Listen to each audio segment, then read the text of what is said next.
Good morning, good stuff family. We're trying this a second time. Thanks for staying with us. I see most of the people who started watching are still here. So, what we're talking about today on Friday, this is what we do. The Fridays are our chance to talk about the podcasts that we've had, the podcasts that are coming up. And if those drop on Monday, if you're listening now on podcast, Fridays are just this is what we do. We just chat about the stories we've done. Mondays are the days that our Joy Through the Journey stories drop. That season is over. And then starting not this Monday, but next Monday, we're going to take that 1 week off. We're going to have a series called God at Work. So that's in honor of my mama. So the next 12 podcast and personality profiles, we call them, that we'll be doing on the live stream are called God at Work. So today, though, for chat, producer Travi taking the day off today. So what I wanted to talk about is something that it takes a lot of vulnerability, not just the boutique word of vulnerability, but real, honest to goodness vulnerability to talk about pain, why we need to be open and open our hearts and our mind to the reality about our pain. And it's what Pastor Rick Warren was talking about in his newsletters this week. In fact, Pastor Steve Harper from Grace Church in Middleburg Heights forwarded me the first one.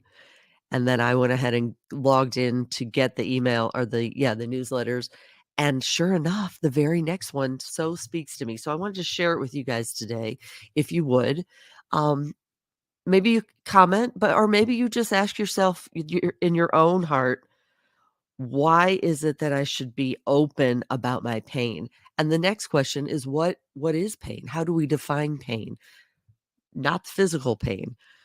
The pain of, for me, the vulnerability is when I spent my career was in broadcast news. If you listen regularly, you know this, but the calling ended up being doing these types of stories when the contract wasn't renewed. And that was my really, God, really moment. Really, really, God. But the prayer was how to turn that blessing that had been the opportunity to be in broadcast news all those years, how to turn walking papers out of that industry into my permission slip. And if I'm being honest and vulnerable, that looks like pain. That looks like pain, things that we didn't plan. So the challenge, as Danielle Folk and I like to say, is to flip the script. How do we flip the script on our pain? So when Pastor Rick Warren had some fantastic insight, I thought. So I'm going to share it with you. Feel free to weigh in on the comments if you want. He said, the more honest and vulnerable you are about the suffering in your life, the more powerful your impact will be in people's lives. So there's the flip in the script. Suffering in your life, flipping it to being powerful impact in people's lives. It's a great way to think about it for me. And it all goes back to gratitude, even to see the privilege in the pain, which seems like an oxymoron, but the privilege for having been able to have an impact in people's lives. Again, Pastor Rick Warren, we're quoting here. And he pointed out 2 Corinthians 6:4, in everything we do, we show that we are God's servants by patiently enduring, that's a heavy word, enduring troubles, hardships, and difficulties. And I look at the people who are regular contributors and listeners here, and every single one of you that I see weighing in has a story of flipping the script on adversity, on pain, on diagnoses that you didn't see coming. So even if you don't log in on the comments today, I just ask that you would, if you're driving, maybe you're on a walk, just ask yourself to be super honest in your heart and in your mind about what it is, the pain that we're holding on to, and how we could use it to impact people's lives. So listen to how profound this is, Pastor Rick Warren. We often think that the world is impressed with our success and how we enjoy our prosperity, but they're actually more impressed, he says, by how we as Christians handle adversity. When you're going through pain, non-believers around you are watching you. Do you think about that? They're wondering what it means to be a Christian when you're in the same kind of pain that they are. And they're watching, does it look any different? And the truth is, Pastor Rick Warren again here, we're quoting, we have the same pain as everyone else. We just have a different source of comfort. Whew. Your success doesn't give you credibility. That's what he says. Your success does not give you credibility. Your suffering gives you credibility. The more honest and vulnerable you are about the suffering in your life, the more powerful your impact will be in people's lives. The Apostle Paul was a pro at using his pain to model his message. He says in 2 Corinthians 6:4, in everything we do, we show that we are God's servants. Again, I'm going to say it again, by patiently enduring troubles, hardships, and difficulties. And Paul knew, if anyone knew, Paul did. Your deepest life message will come out of your deepest pain. Pastor Rick Warren. The world doesn't need to see Christians who are perfect or have it all together. They need something real and authentic. There's that word again, real and authentic. Very much boutique words, I call them now, vulnerability, authenticity. But that's what the world needs. They don't need perfect Christians that have it all together. Thank goodness. They need to see Christians who are patient in pain, who walk faithfully in suffering. Again, look at the people weighing in here. Bob Hostetler, Jackie Bertolet, Rich Smith, Jan Hasselbush, all of these people, Kelly Longhorn, who know intimately what it means to see privilege through the pain.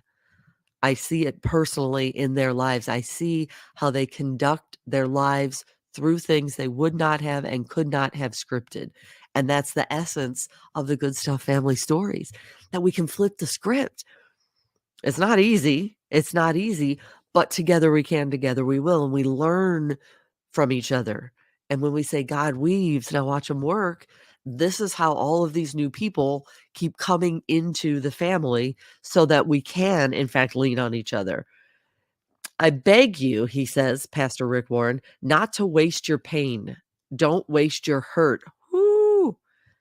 People all around you are going through the very thing you've already gone through, and they need your help. They need you to comfort them. The greatest witness of God's love in all of history was not Jesus's perfect life, his sermons, his miracles, or his stories. It was what, you guys? It was his suffering. This is a lot to chew on. God can use your faithfulness in suffering to great effect in someone's life. In fact, your faithfulness in suffering could be your greatest witness. You know, as much as we try to be good Christians, what if our faithfulness in suffering is our greatest witness? And again, you're just joining us, not suffering just physically, suffering through unresolved forgiveness, suffering through unresolved guilt, suffering through bruised egos, all of it. Paul would say, I count it all for good, counts it all for good. And so the question from Pastor Rick Warren, will you follow Jesus today? The Bible says you can only get to heaven by trusting in God through his son, Jesus Christ. You can't earn your way into heaven. It's by grace that you have been saved through faith. And this is not from yourselves. It's a gift from God, not by words, so that no one can boast. If you're ready to commit your life to Jesus, start with this prayer. I love this. And we'll wrap up this part with this prayer. Dear God, you have promised that if I believe in your son, Jesus Christ, everything I've done wrong will be forgiven. I will learn the purpose of my life and my pain, and you will accept me into your eternal home in heaven one day. I confess I have sinned. I've asked for your forgiveness. I believe that Jesus died to take away my sins and that you raised him to life. I want to trust Jesus as my Savior. Whew, that's powerful. And to follow him as Lord from this day forward. Guide my life. Help me to do your will. In Jesus' name I pray. Amen. So if you guys want me to forward that to you, I could, but you can find it on pastorrick.com. All of that reflection, again, came from Pastor Rick Warren. And I appreciate Jan Hasselbush weighing in here. She looks at Sam again. This is her daughter, um, who's blind and who is a fantastic ambassador for Christ. When I look at Sam and the things we went through being a baby to where she is now, she could have very easily turned from God, right? But in all things to run to him. But look at her now, such a Christian and writing and singing her Christian songs and music. Director. She's the music director at their church. Purpose in it all. It's hard to see, isn't it, when you're going through it? But so that's what I just asked. If we could flip the script and flip the switch in our minds, in our own minds, that whatever it is that's our really God moment, that's the sweet spot. That's what we work for. And it's almost a very perfect transition to another thing I wanted to talk to before our time is up, or to speak to, is crabby people at Costco. I'm flipping the script this morning right now, lightening it up a little bit. Crabby people at Costco is what I have in my notes. I had to go, I had to get a new card. I had lost mine. So I go to the entrance and the nice lady checking card said, "Oh, honey, you could just go in over there through the exit, to the customer service and they can make you a new card." "Oh, thank you. Perfect. Great." Well, it's so crowded. People are streaming out like salmon, with all their carts. And here I am, like going against the stream, like salmon upstream. And this very cranky lady, we do a little dance. Like, is her big cart that's overloaded? Is she going right or left? I'm going to go left. She's going left. She's going to her right, which, that little dance you do. And I said, "Oh, pardon me." She said, as she walked past me, "You're going in the out, moron." And I thought, huh, that is not very nice. That's not nice. And I wanted to follow her back out and say, "Oh, I'm so sorry. That's exactly what the greeter said I should do. I'm so sorry. How's your day going?" And I thought, all right, what would be the right thing to do? Not take it personally. I walk up to the desk and I see, as I'm waiting in line, this woman, she just looks so kind and she's smiling. We made eye contact. She's smiling. She has a big smile on her face. And I thought, there you go. Crabby person, nice person, all is well with the world. Not everybody's crabby. And then I realized the reason she's smiling so big is because the camera that's taking her picture for the card is between her and I. So she's actually smiling at the camera, has no clue that I'm beyond the camera and thinks she's smiling at me. So I told her that. And she was laughing. She said, "I know people are crabby." Nope, not us. We won't do it. Not the Good Stuff family. We will not be the crabby ones. No. We're going to pledge to take the high road and to not give in to crabby people at Costco or other places. What about the rain yesterday, you guys? What do we say when it rains? I love the rain because of Chappelle, our blind friend, who felt like when it rained, it was his mom reaching down from heaven because on the day she was buried, it rained. And that turned my whole perspective on figurative rain and literal rain, because he said, "I love the rain." And lo and behold, my mama, who passed away 3 weeks ago yesterday, uh, the forecast was the 10-day forecast in St. Louis was sunny. It was sunny and like 60. And then the one day of her funeral, 98% rain. So it rained the entire time. And to be able to say, "I love the rain." It's so crazy what gratitude can do when we flip the script. Um, I wanted to also, I'm keeping track of the time. We're going to try to keep these to half an hour, so that we could be respectful of your time. But I wanted to recap to an interview that we did. Our Monday drop of this week was on Olivia DePure, and I'm going to pull up her picture here. She's one of my favorite people. She is rocking the extra chromosome by being a model that's breaking all of these barriers for people who are living with Down syndrome. Here she is. Look at her. Oh my gosh, I love her so much. There she is. And so if you want to hear that extended interview we did with her. TheGoodStuffFamily.com is where you'll find it. It is the season finale of the Joy Through the Journey stories that we did in season 1. And again, if you're listening to this in podcast form, you can go to thegoodstufffamily.com and you'll find links for the video feed that we're doing. You can see Olivia and some of the great, I mean, she's a cancer warrior as well. Here she is when she was younger, and she raised ridiculous amount. Was it $100,000? I want to say, sounds so much, but for the American Cancer Society. Flip the script. That's what she did. And now she not only did she beat cancer, she's breaking down all of these walls in the fashion industry. Jackie Bertolette, who started Haute Ohio Fashion Week here in Cleveland, photographer, who met her again, not by chance, is also one of her biggest fans and not only photographs her, but is like family with she and her mama. And Olivia has modeled in Milan, in Paris, Dubai. It's ridiculous, the resume. So these are pictures I'm flipping through so that we can remember our interview on Monday, again, thegoodstufffamily.com.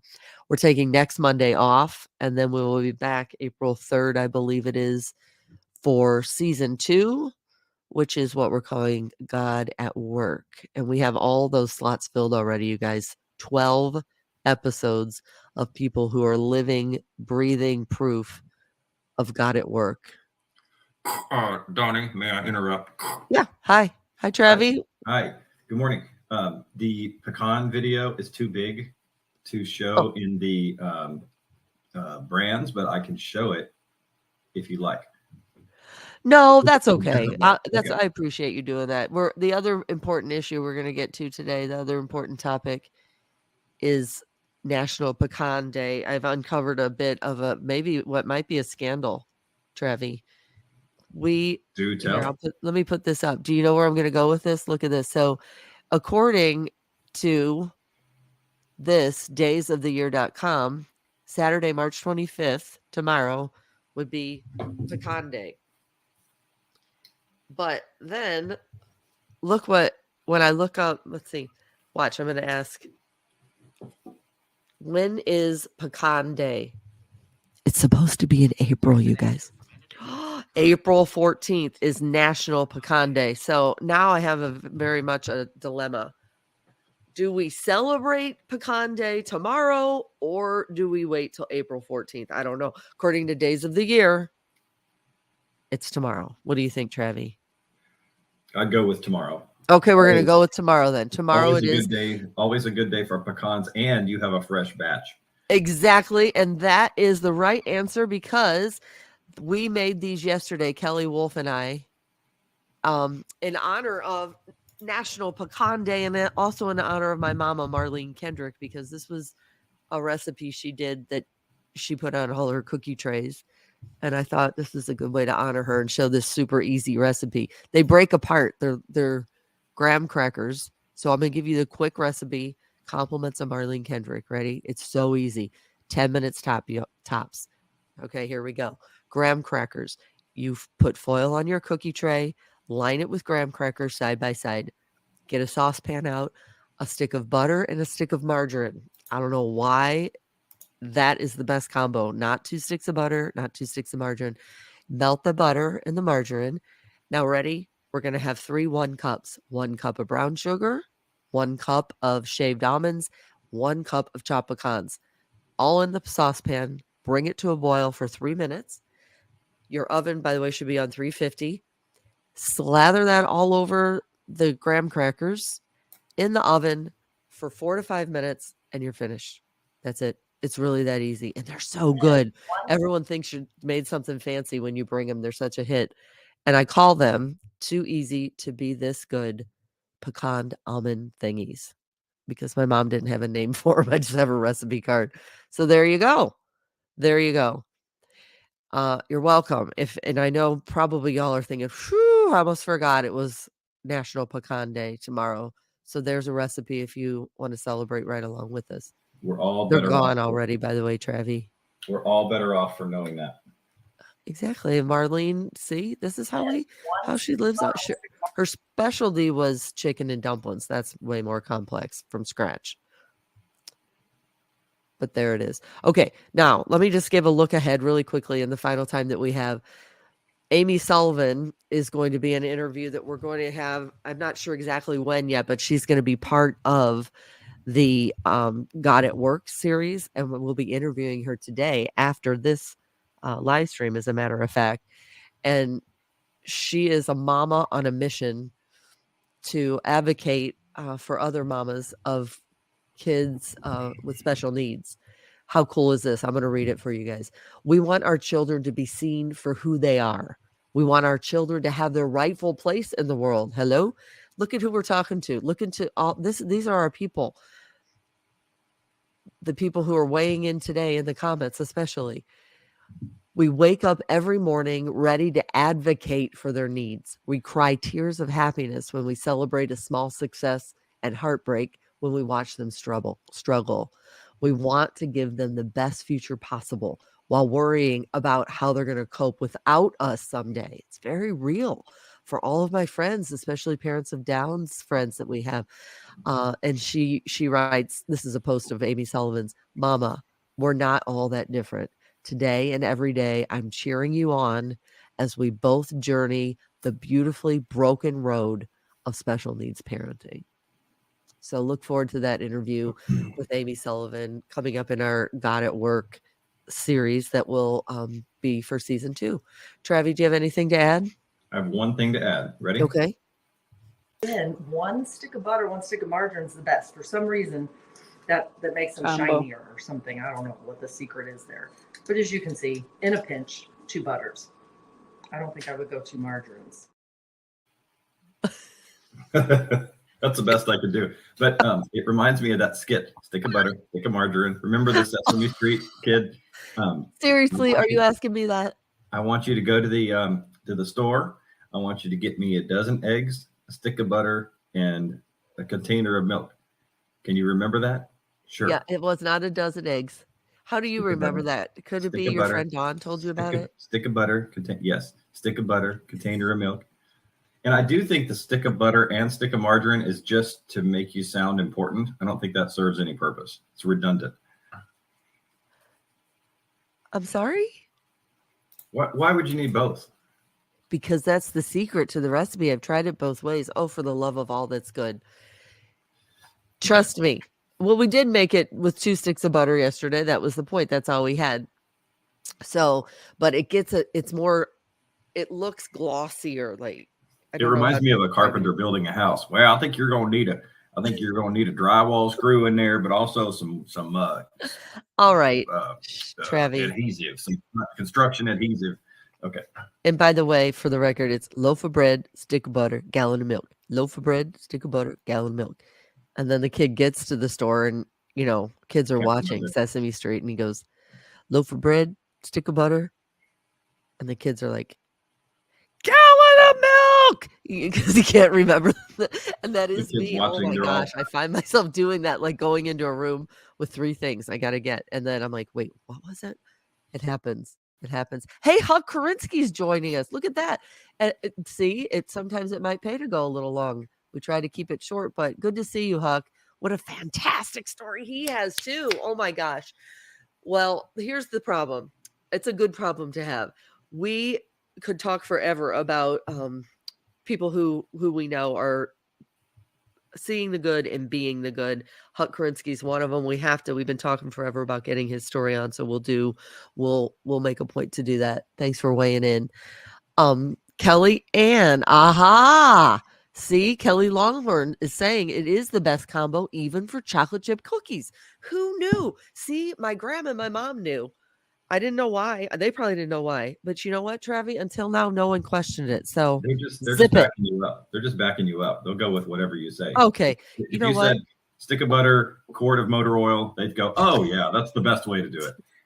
Says the dude who does everything to avoid anything in the kitchen. All right. So on that note, you all, gosh, we love you so much. And don't forget, we'll be taking the week off this Monday and we'll begin we'll be beginning season 2 the beginning of April, heading into spring and heading on to a new series that we're going to be calling God at Work, because that is what my mama said every day, every hour on the hour. God at work. She found things that she believed was God at work, and that's what we're doing. That's what we're doing. We love y'all so very much. Travi, thanks for jumping in even on the last minute when you could have taken the day off. I love it. You're such a good team player. You're welcome. Never a slacker. And don't forget to email us, dawn@thegoodsstufffamily.com. And if you want to see the video stream, thegoodsstufffamily.com for all those links, as well as to all the rest of our social media. Thanks to our dynamo friend, Danielle Folk. We love y'all. God bless.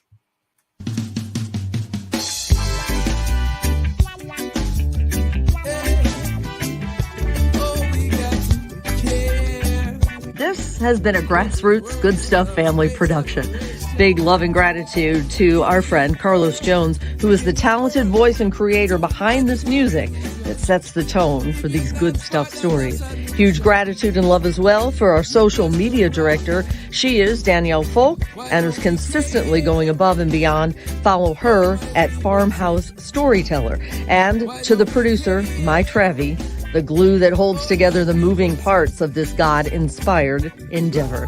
TheGoodStuffFamily.com is where you'll find links for all the things we're doing, including how to be a sponsor of a story. So grateful for our faithful sponsors who have already made so much of what we do possible. And of course, big love and gratitude for you, the listeners, helping to grow this Good Stuff family tree 2023. Welcome to the family.